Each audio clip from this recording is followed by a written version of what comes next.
mau bekerja. Kalau semuanya orang pangkat, pasti tak ada pemerintahan. Karena kalau semua atasan, lalu siapa yang jadi bawahan?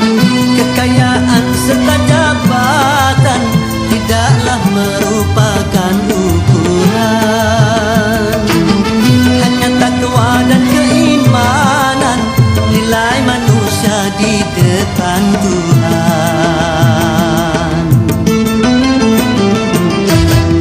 Memang sudah diatur dalam hidup ini semua berbeda. Ada yang miskin, ada yang sedang, dan ada juga orang kaya. Agar satu sama lain bisa saling memerlukan, agar